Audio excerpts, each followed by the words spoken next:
Om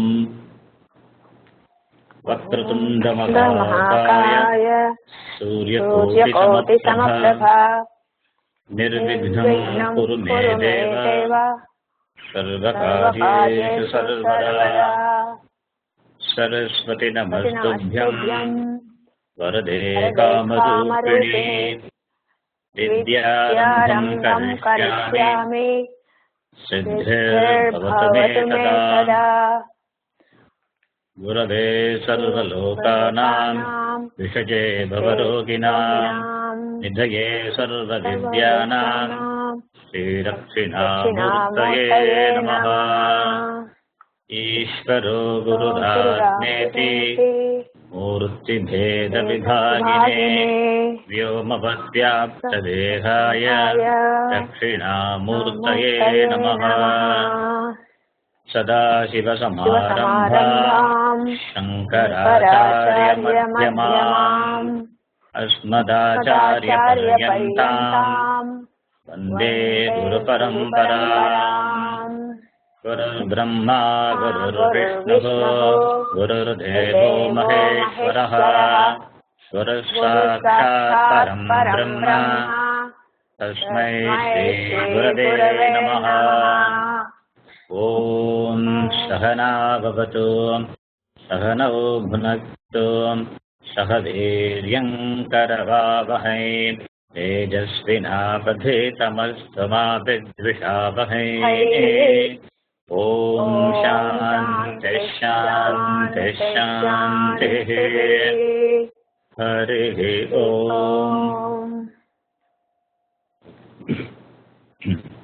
It is Harihi Om. It is not Hari Om. Harihi Om. Yeah, always Visvarga sounds bigger. Harihi Om. Grammatically, there is no grammatical proof of that, but Hari Om is not correct. Harihi Om. Okay. You can repeat after me. Vasudevendra Yogindram Vasudevendra Yogindram Nattva Jnanapradam Gurum Nattva Jnanapradam Gurum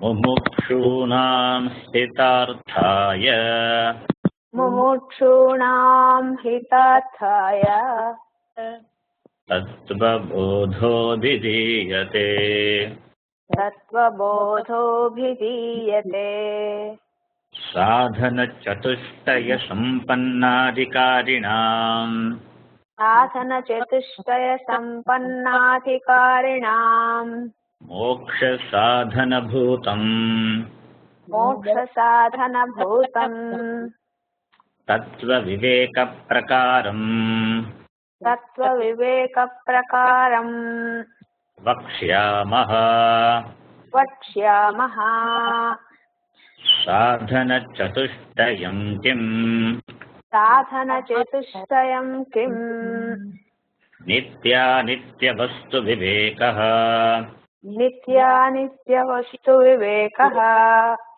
Iha Mutrartha Phalabhoga Viragaha Iha Mutrartha Phalabhoga Viragaha Samadhi Shatka Sampattihi Samadhi Shatka Sampattihi Mumukshutvam Cheti Mumukshutvam Cheti Nitya Nitya Vastu Vivekakaha Nitya Nitya Vastu Vivekaha Kaha Nitya Vastu Ekam Brahma Nitya Vastu Ekam Brahma Tadvyatiriktam Anyat Sarvam Anityam Tadvyatiriktam Anyata Sarvam Anityam Ayameva Nitya Nitya Vastu Vivekaha Ayameva Nitya Nitya Vastu Vivekaha Viragaha Viragaha Kaha Igasvarga Bodheshu Ichcharahityam Iha Swarga Bhogeshu Ichcharahityam. Okay, you can mute your mic. we are looking into this viraha.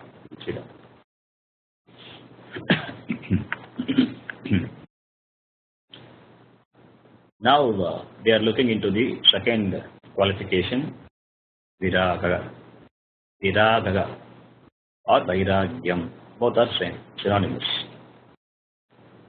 Absence of desire of enjoyments here in this world and in the heaven.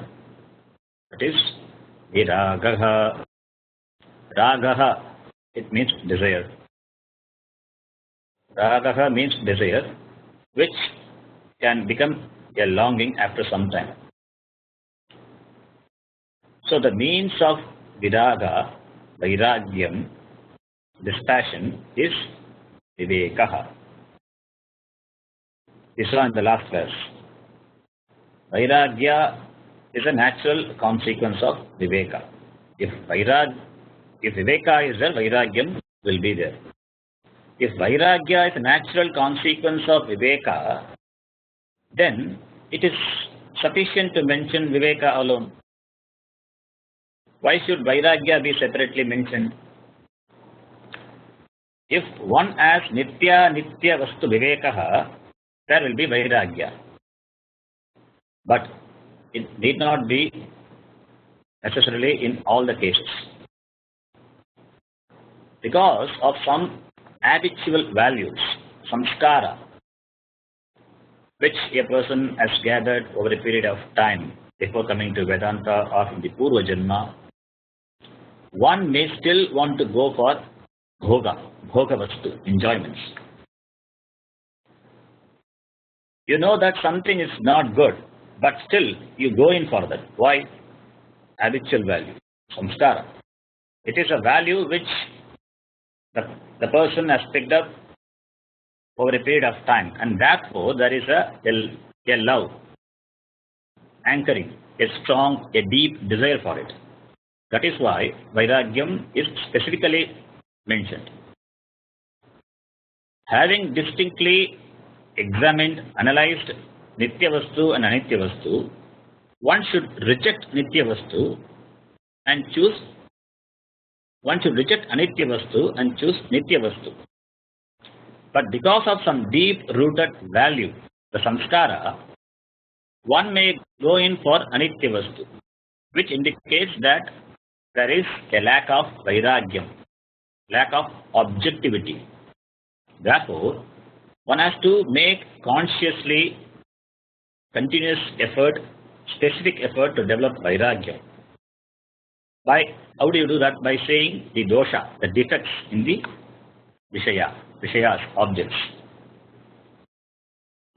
Anitya vastu nishchaya alone may not result in vairagyam.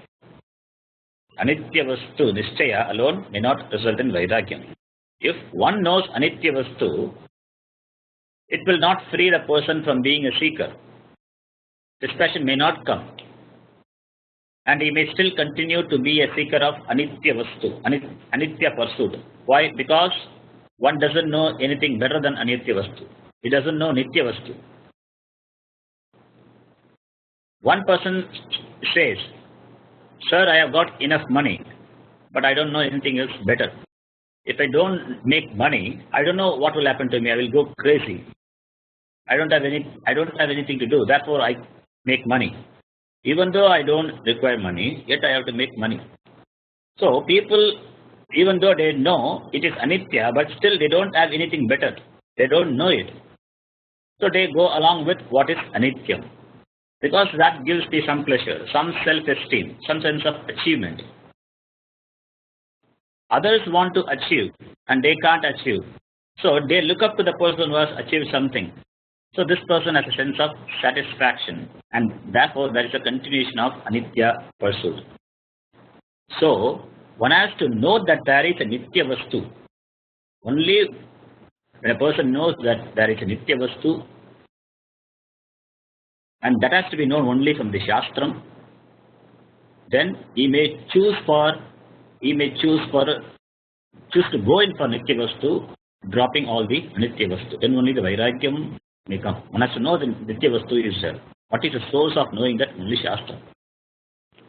So now viragaha kaha.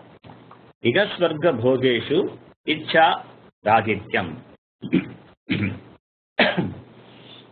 Viragaha, dispassion. It refers to ichcha ragityam. Ragityam means absence. Absence of or freedom from. Ragityam. Ichcha means desire, passion, addiction, slavery, complete, total dependence. That is ichcha.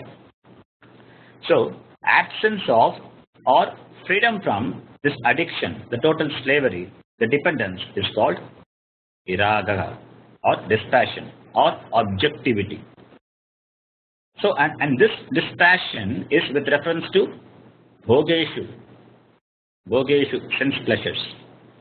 Freedom from addiction, freedom from this total dependence, the freedom from slavery to sensory pleasures. That is viraga. These sensory pleasures are divided into two types. For our understanding, we will divide the sensory pleasures into two types. First type is adharmika or immoral sensory pleasures. These are dharma viruddha bhogaha. The enjoyments which are opposed to dharma. The pleasures which are not supported by dharma. These are unethical, immoral sensory pleasures. The second category is ethical, moral sensory pleasures. Dharmika kamaha. Dharmika bhogaha, dharmika kamaha. Shastram says one has to be totally free from adharmika kamaha. One has to be totally free from this adharmika sensory pleasures. Adharmika kamaha should be totally rejected, totally avoided. That is dispassion. With regard to dharmika kamaha, what is dispassion? What is vairagyam? Dispassion is, with regard to dharmika kamaha, dispassion is moderation in indulgence. You are moderate in indulging sensory pleasures. That is dharmika kamaha. The Bhagavad Gita, Bhagavan Krishna says, Yuktahara viharasya, yukta cheshtasya karmasu, yukta swapnava bodhasya, yogo bhavati dukkha. So he says, it talks about the moderation in enjoying the sensory pleasures. Yukta ahara vihara. Agara is eating, vihara is recreation. In both that, one has to be moderate. So these sense pleasures, dharmika kamaha, itself are divided into two types that we saw in the last class. One is igaloka bhogaha. The other is paraloka bhogaha. Igalokaha means this world, this life. Paraloka is afterlife. Swarga means heaven. So that is the pleasures what you enjoy in the world now and the pleasures what you will enjoy in future in the other world. That is a combination of both, the present pleasure and the future pleasures. That is dharmika, that is in keeping with dharma, dharmika kamaha. Ichcha ragityam, that is the dispassion from the point of view of both. That is viragaha. The rational behind insisting upon this qualification is very simple. A person who is addicted to sensory pleasures will end up spending his whole life in the indulgence of such pleasures only. So he will not find time for Vedanta. Where he will find time for Vedanta? An addict will not get time for anything worthwhile pursued in life. And that is why one should not be addicted to anything. The Shastram says that in the final analysis, one should not be addicted even to good things. That is the ultimate freedom. Even the good things are nothing but the bondage in another form. So maybe Vivekananda says that one is the iron chain, other one is the golden chain. Both are chains. Bhagavan Krishna tells in the Gita, at the end of the Gita, even addiction to dharma is a form of addiction. Sarvadharman parityajya mamekam sharanam vraja. Ahantva sarva papebhyaha mokshaishyami mashuchaha. Krishna says that towards the end of the Gita, after teaching Arjuna, giving the whole teaching, he says this at the end of the Gita. If Krishna had said in the beginning, people would have taken advantage of this statement and start following his advice from the beginning itself, giving up all dharmic actions. That is why after teaching, after giving jnanam to Arjuna, after insisting upon the values one has to cultivate, Krishna says at the end of the Gita, Sarvadharman parityajya, you have to give up even the dharma also. You have to totally surrender to me. You have to go beyond that virtue and vice, dharma and adharma. And the right course, so the right course is to start with. The first thing is give up addiction to adharma. One has to start by giving up adharmic activities. How do you give up adharma? The only way by you can give up adharma is practice dharma. Be an addict to dharma. So first try to be a dharmika purusha. That is important. It is a primary step. Without dharma, the individual or the society will perish. Again in the Gita, Krishna says, Yada yada hi dharmasya glane bhavati bharata abhyutthanam adharmasya sadatmanam sujamyata. Whenever there is a declension in dharma, Krishna says, I reincarnate myself to protect dharma. How do you protect dharma? Dharma can be protected only when the dharmis are protected. When there are no dharmis, where is dharma? Dharmi means the followers of dharma. Dharma, what is the locus of dharma? The locus of dharma is dharmis. Dharma is located in the people who follows dharma, dharmis. So the dharmis has to be protected. If dharmis are allowed to perish, then dharma will vanish. Therefore, Krishna says, I reincarnate myself to protect the dharmis in order to protect the dharma. At least in those times, this dharma were with the grihastha and the sannyasis. Nowadays, the sannyasa ashrama, it is in the declining stage. People have, even our Hindus, they don't have value for the sannyasa ashrama. Because they don't, the sannyasis don't get that much respect or the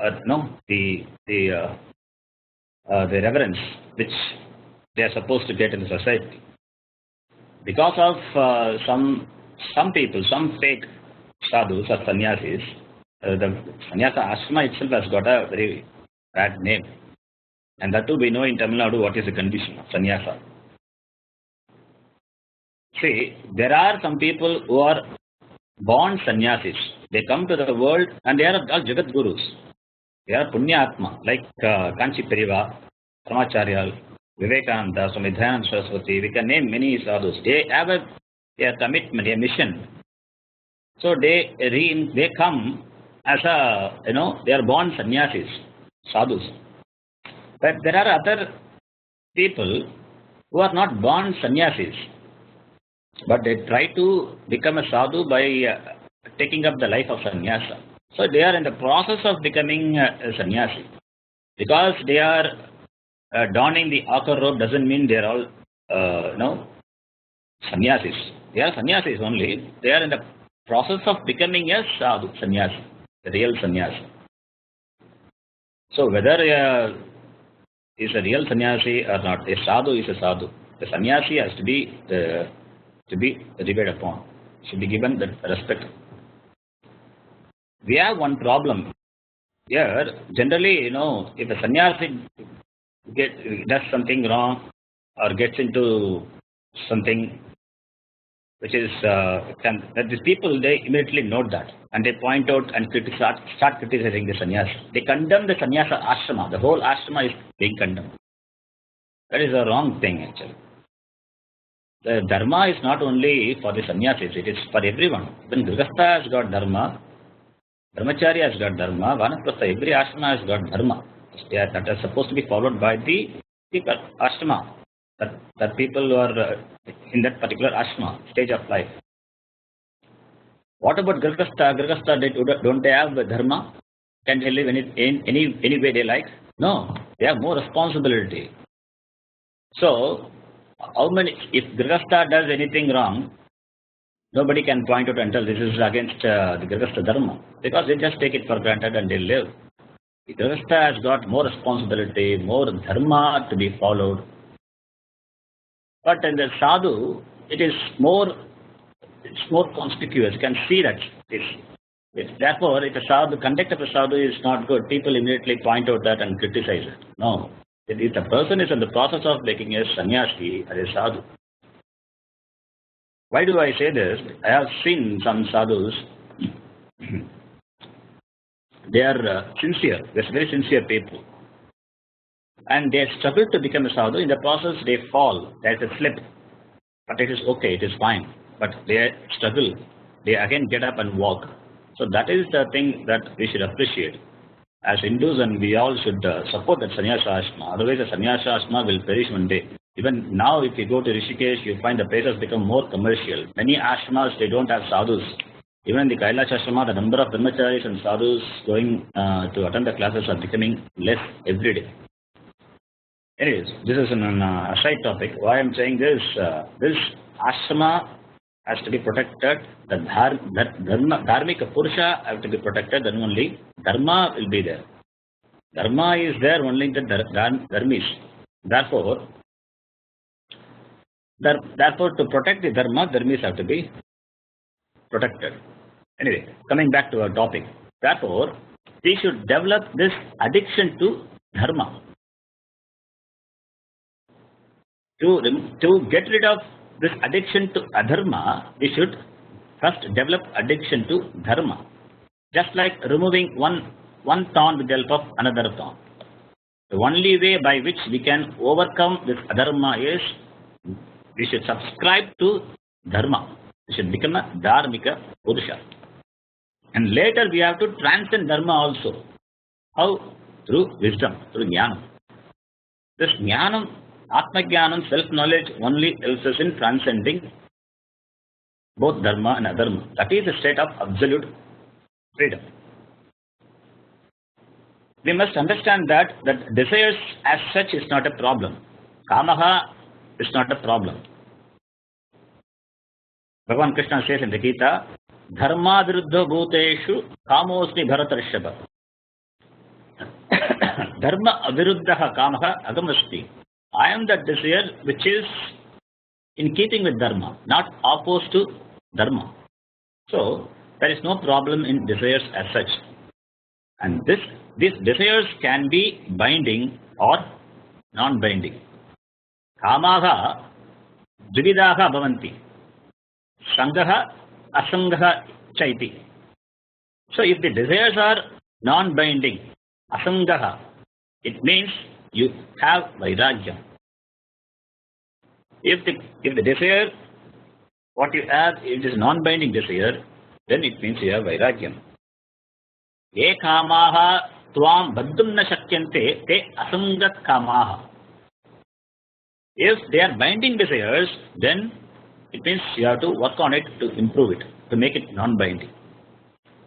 Yadi te kamaha tvam baddhum shakyante tarki tvaya tebhyah kamebhyah sangat vibhuktaye adhikam prayatna karaniyam. So you have to work a lot to make you free from that binding desires. How do I know that my desires are binding type? If you say that I cannot live without this, then it is a binding desire. It's a clear indication that you don't have objectivity. You add more value to it than what it deserves, and therefore your mind is clouded with a strong attachment for it, and you constantly work to gain it. Therefore your mind is not available for moksha. It is a clean lack of objectivity. When you have objectivity towards your arthakama, dharmarthakama pursuit, then your mind will be available for moksha. So when viveka is there, vairagyam also will be there. When discrimination is there, a clear objectivity also will be there. Then the whole life becomes a a yoga. That is yoga. Greater the objectivity, the greater is the commitment to the moksha. Swamiji says, even this marriage, even marriage and other pursuits, they all become yoga. Even marriage can help only when you are objective. Marriage is not the end, it is only the means. When marriage is taken as the end, it will end. This is objectivity. So, Vivek, the viraga, vairagyam means objectivity. Not giving more value than what it deserves. That is vairagyam. Now, the student, he proceeds with the next question. The author has told Shamadhi Shatka Sampattihi. It is one of the sadhana chatushtaya. Now the student's asking a question. You can repeat after me. Shamadhi Shatka Sampattikha.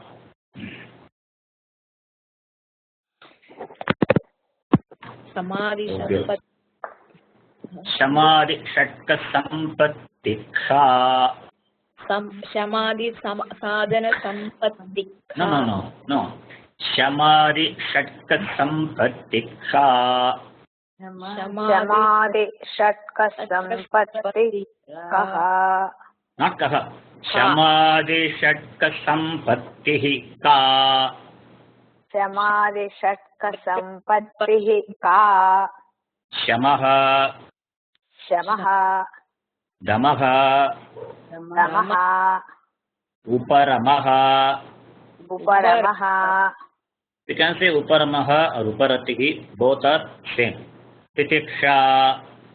Titiksha. Shraddha. Shraddha. Samadhanam chaiti. Samadhanam chaiti. Okay, now we can mute your mic. Shamaha, Damaha, Uparatihi, Titiksha, Shraddha, Samadhanam cha iti. Samadhi Shatka Sampattihi ka. That is the question. What is that sixfold inner wealth? Sampattihi means wealth. This is not the external wealth, therefore it has to be inner wealth because we are studying Vedanta. Vedanta for Atma Jnana. So therefore, what is that sixfold inner wealth? Very simple question. Because the author has told when he enlisted the sadhana chatushtayam, he said Samadhi Shatka Sampattihi. The disciple doesn't know what does it mean. So he is asking the question. For that the Acharya, the Guru, gives the answer. The student asking the details of the sixfold wealth, and the author, the Acharya, he answers. Before that, if you are studying Sanskrit, you can see the change in the form of the question. In feminine gender, the word for what is ka, not kaha. Kaha is masculine gender, kim is neuter gender. Here, Samadhi Shatka Sampattihi. Sampattihi is feminine gender. Therefore, it is ka. Nitya Nitya Vastu Vivekaha. Vivekaha is masculine gender, therefore kaha. Viragha masculine gender, therefore viragha kaha. Nitya Nitya Vastu Vivekaha kaha. Here, Sampattihi is feminine gender, therefore ka. It is Pratama Vibhakti Ekavachanam. Sampattihi is Ekavachanam, Pratama Vibhakti, therefore ka is also Pratama Vibhakti Ekavachanam. Sampattihi ka. Sharanjit, can I ask a question? But Shama is not feminine, right? So even though the last word in the sequence matters, I'll answer your question at the end of the class. You can note it, right? Okay, sorry. Okay. So ka is feminine gender, kaha is masculine, and kim is neuter gender. So the question, and it changes according to the gender of the subject. Okay. So now the author says sixfold inner wealth. Samadhi Shatka Sampattihi. The first wealth is Shamaha. Shamaha is the first one that we are going to see in detail today. I'll try to complete that, cover that qualification. Shamaha is mastery over mind. And the second one is damaha. Damaha is mastery over senses, sense organs. Uparatihi or uparamaha, both are same. It is doing one's duty. Uparatihi, doing one's duty. Titiksha is endurance, patience, forbearance. Titiksha. Shraddha is faith. It is more than faith actually. That we will see in detail later. Faith or trust. The last one is samadhanam. Samadhanam is focusing the mind on one thing at a time. Samadhanam. Focusing the mind. That is samadhanam. Concentration. So the third main qualification of sadhana chatushtayam. Sadhana chatushtayam, the third main qualification itself consists of the 6 qualifications, 6 accomplishments. The author enumerated them here. Now each one of them will be defined. So the author has given shamaha, damaha, but he has not explained in what it is. So therefore the student now will ask the question. You can unmute your mic and repeat after me. Shamaha kaha. Shamaha kaha. Shamaha kaha. Mano nigraha. Mano nigraha. Okay, you can mute. So shamaha kaha. Shamaha kaha. Kaha is masculine gender. Ekavachanam. Pratama bhakti ekavachanam. Shamaha is masculine. Therefore shamaha kaha. Right? Shamaha kaha. What is shama? The disciple asked. Mano nigraha. Acharya, he answers this. Mano nigraha. So the first discipline in the 6-fold sampatti, shakka sampatti is shamaha. Shamaha is mastery over mind. The word shamaha, literally means shantihi. The word shamaha means shantihi, peace. It also means samatvam, equanimity. Samatvam. So shamaha means peace of mind, the mental poise, tranquility of the mind. To use the modern terminology, we can say that it means a mind which is free from stress and strain. Stress is a very big problem that we face today. So shamaha means freedom from mental stress. But why do we say freedom from mental stress? Peace of mind is important. Why do we say that peace of mind is important? Because when the mind is stressed or tense or anxious, the mind becomes a burden. It becomes a burden for us. Bharaha. Tamil we say bharam, we say Tamil. So therefore it is said ashantya manaha bharaha. The mind which doesn't have peace of mind, it becomes a burden. Ashantya mano bharaha. So for a person who doesn't have peace of mind, the mind itself becomes a burden. When there is no manashantihi, then the life becomes dull, a dragging life. The life becomes a dragging one. That is why when we ask someone how is life, then the person would say, we hardly find people saying the life is wonderful. Generally we will hear people say dragging on, surviving, chalta hai. So because the very journey of life becomes a burden, it becomes a drudgery for such people. Whereas the mind which enjoys the peace and freedom from stress, for that person the mind becomes very light. In such a state of mind, the journey of life becomes enjoyable. And also only a light mind can be used as an instrument for accomplishing our purushartha, our life goals.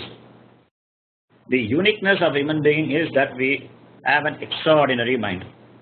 The difference between animals and human beings is that we alone are endowed with a mind which is a wonderful instrument for accomplishing any type of goal, whether it is material goal or spiritual goal. Therefore, the Shastram calls the mind Antak Karanam.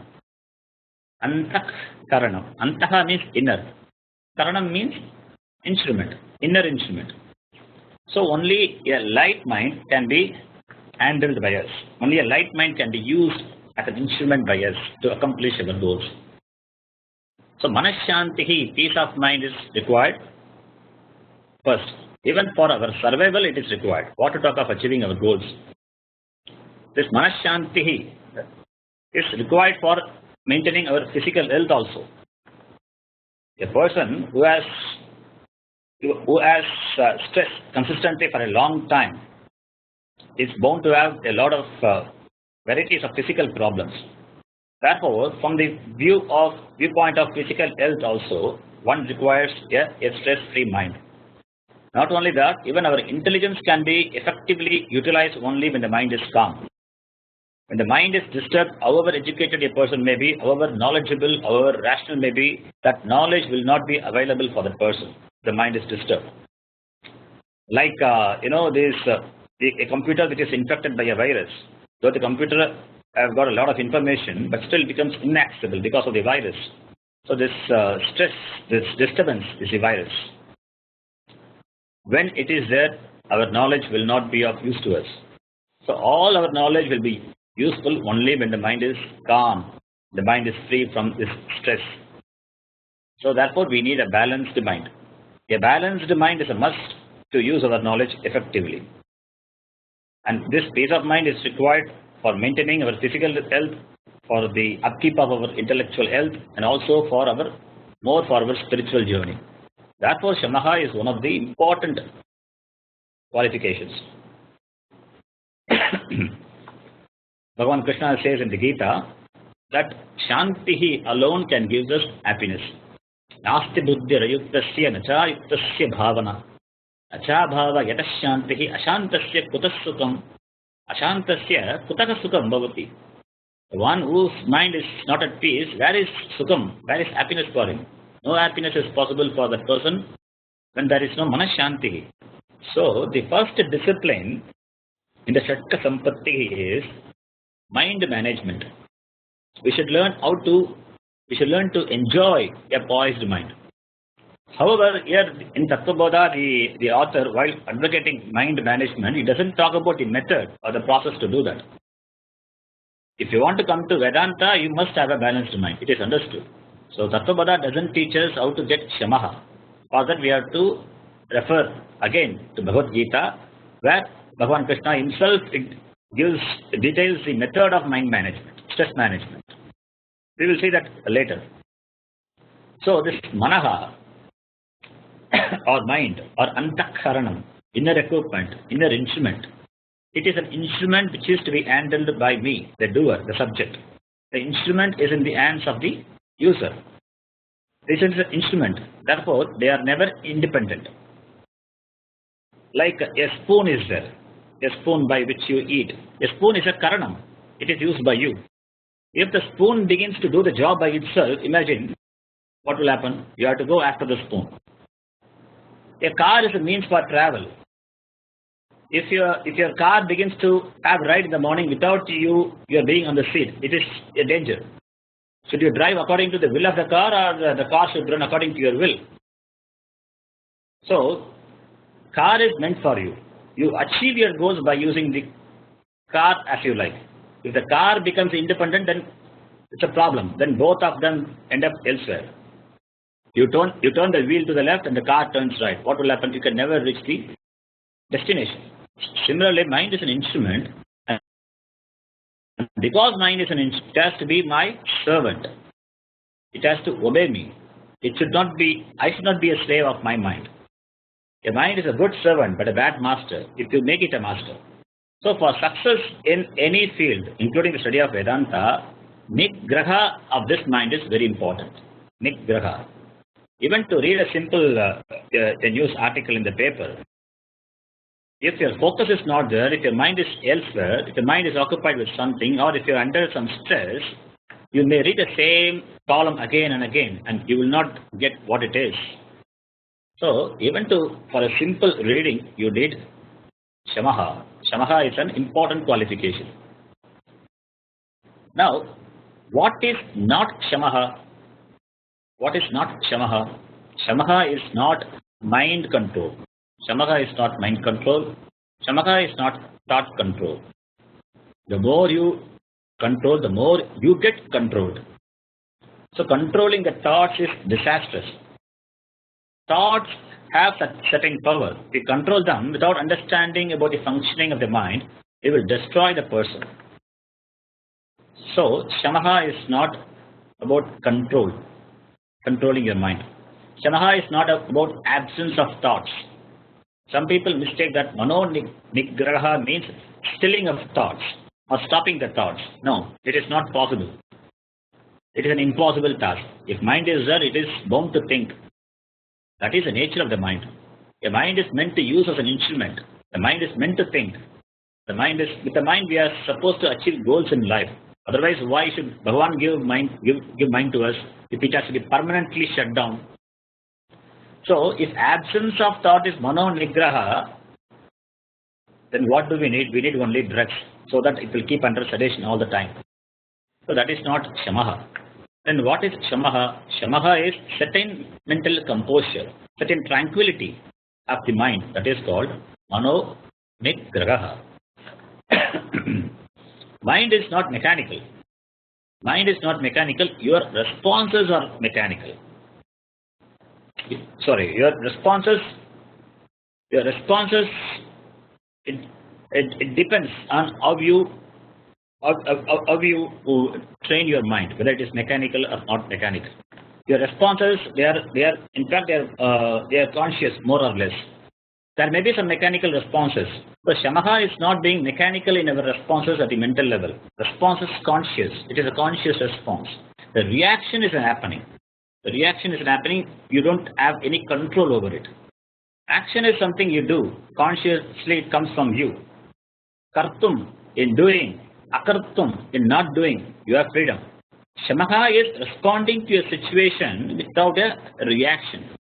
Therefore, you can stop an undesirable response at the mental level. Once you restrict at the mental level, then it will not manifest at the physical level. That is called Shamaha. To put it in a simple language, we can say that alertness, inner alertness is called Shamaha.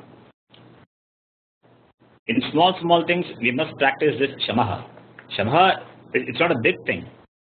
Life is a series of small things. If you have an alert mind alone will be able to deal with all the things with certain composure. For example, suppose if you have kept the milk on the stove for boiling, it is about to overflow. Now, how do you feel? You have to watch the condition of your mind at the time. It is a situation which requires some action. What is the action? You have to just turn off the stove and cleaning it. Not taking an active attacking mode, not creating a battle scene, not condemning oneself for the situation. That indicates a lack of Shamaha. Another example I'll give. Suppose if you are going for some program, urgent program, and you want to lock the house, and you find the key is not in the place where it's supposed to be. So immediately there is a reaction inside. And you create a situation there. And you search for the key all over and you come back and you find the key in the same place. Probably it was covered by something. Now your reaction shows that it is a plain indication of lack of Shamaha. So your response to the situation, your reaction, it is a measure of Shama you have. So Mano Nigraha is mastery over mechanical responses to situation. That is the Shamaha. So taking care of it requires certain discipline and certain alertness. Also, taking care also of certain pressures that I have from within. That also comes under Shamaha. There is some pressure inside that has to go out.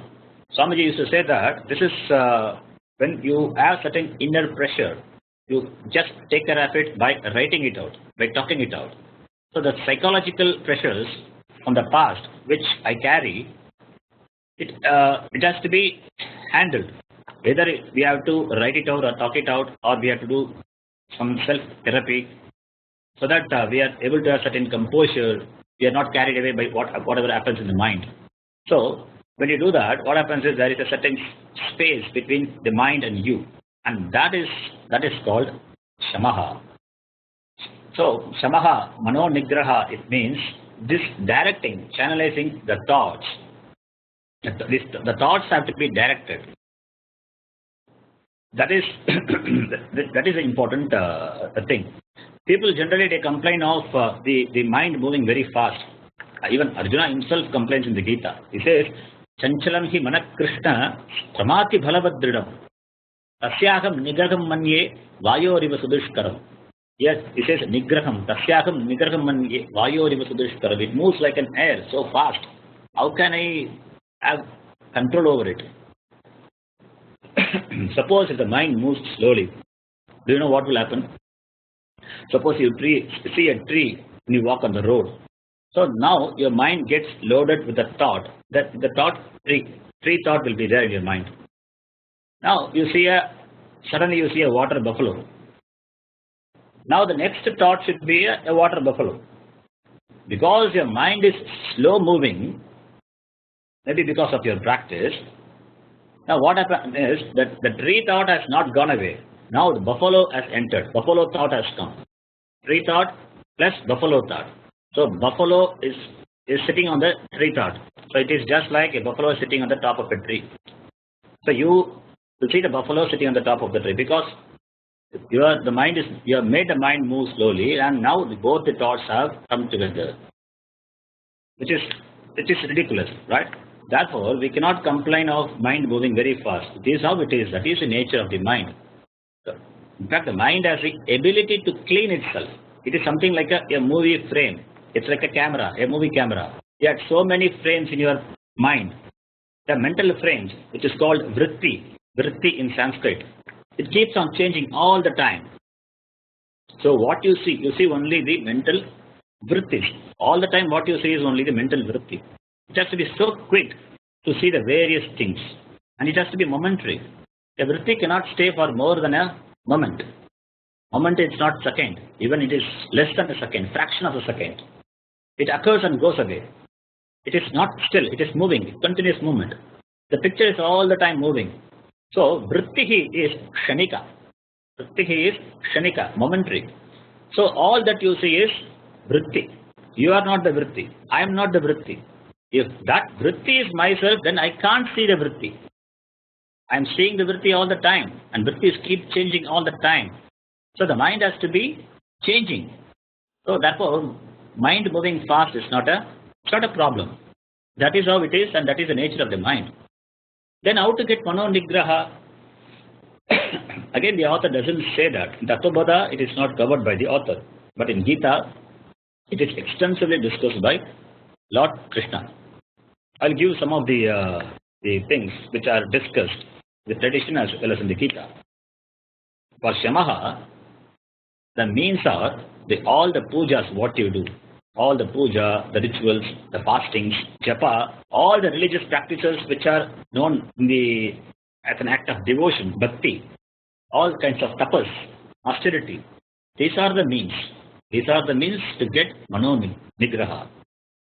For example, Ekadashi fasting is there. Ekadashi fasting is control over your tongue. Some people have to constantly chew something. At least they keep chewing gum. Or eat something every now and then, open the fridge, take out something. I have no mastery over my tongue. So such vrata, the Ekadashi vrata, it helps us overcome this habit. So our tradition, it combines it along with religion and provided for this such compulsory fasting. Getting up at Brahma Muhurta at 4:30 a.m., that is then another discipline. I have no control over myself, so by making it a habit at 4:30 in the morning, Brahma Muhurta. So I have some control over my sleep. Also, there is rituals like Sandhya Vandanam, which are enjoined by the Shastra. To perform that, one has to get up early, so that at the Sandhya Vandanam, at the time of sunrise, one can perform Sandhya Vandanam. To get mastery over sleep.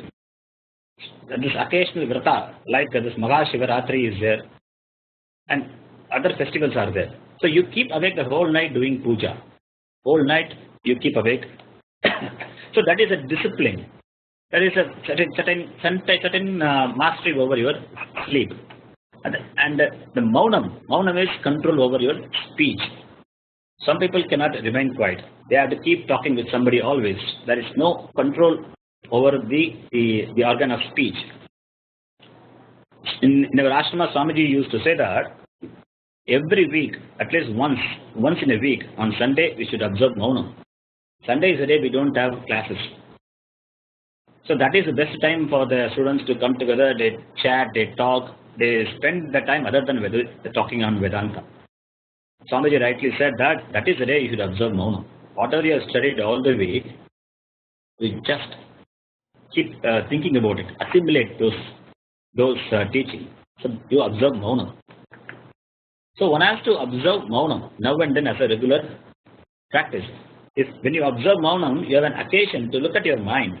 You have a chance to look at it. Otherwise, you will never look at our mind, our mental thoughts, the pattern of thoughts which comes and goes. Unless you look at your mind, you cannot find what kashayam, what dirts are there. Only when you know, you can make an effort to clean it up. Otherwise, we don't know. All these things will come and go, and we never observe our mind. So, if I can do all these things away from the samsarika thoughts, then it is a tremendous discipline of the mind. So, all the religious disciplines are meant only to discipline our mind. Even when we do Parayanam, simple Parayanam, when you chant the entire Vishnu Sahasranama, or Lalita Sahasranama, or Bhagavad Gita, all the time you are looking at the book consciously and chanting. When you see the book and chanting, your mind should be only in the chanting. It should not go away from the chanting. Even if it goes, it has to come back immediately. So, such Parayana, such chanting, it's a great exercise for Mano Nigraha. Even when you are doing Abhishekam, or when you are watching Abhishekam in the temple, it is a great exercise to focus the mind on the Abhishekam. The mind moves away, again bring it back. So this is Shamaha. Shamaha, which means Mano Nigraha. This Mano Nigraha means mastery over mind. But it is commonly translated as mind control or mind destruction, which is not the right translation. In fact, it is the worst translation. This mind destruction means Mano Nashaha. Mind cannot be destroyed. It need not be destroyed. If mind is destroyed, then we all become an inert being. Mind is an instrument. Why should it be destroyed? So, Mano Nigraha means it is not mind destruction. It's not Mano Nashaha. That is not the right translation, because mind is not the problem. Person is a problem. The person wants to get rid of the mind to solve the problem, which is absurd. Now, the disciple asks the next question, Damaha Kaha. That we will see in detail in the next class. We will talk some more on Shamaha also in the next class, and continue with the next Samadhi, Shatka, Sampatti, next sixfold inner wealth. With this, we will stop today. Om Purnamadah Purnamidam Purnamudachyate Purnasya Purnamadaya Purnamevavasishyate. Om Shanti Shanti Shanti. Harihi Om Shri Gurubhyo Namaha. Harihi Om. You can ask me doubts now, not or anybody. Yeah, I think I kind of got it. Sampattihi is Strilinga. I understand we say Ka, but there is other words before Samadhi, Shama. So we kind of take that as a Visheshana for the Sampatti. I mean, coming along with it, so that we don't take that into consideration with there being the Pumlinga. Samadhi, Shatka, Sampatti is a single word. Okay. Single word. I see. Okay. Samadhi, Shatka, Sampatti. So the whole word is a compound word. Samadhi, Shatka. Starting from Shama, the six Shatka, the six or the Sampatti. So it is so as a whole word, Samadhi, Shatka, Sampatti is a feminine gender. Okay. Understand. Yeah. Okay, thank you. If you have doubts, you can ask me. And before that, I don't know, would you all be having a Christmas vacation? Because family is going to be home. We'll have children, things like that. Probably so, next Saturday we can skip if it's possible. Saturday or Monday? I mean, Tattvabodha, you're talking about Tattvabodha or something? Today is Monday, right? Monday should be okay. I'm sorry. I was thinking Saturday, Sanskritam class. Okay. I want to know. That's like a Christmas Eve. Monday I am okay to come.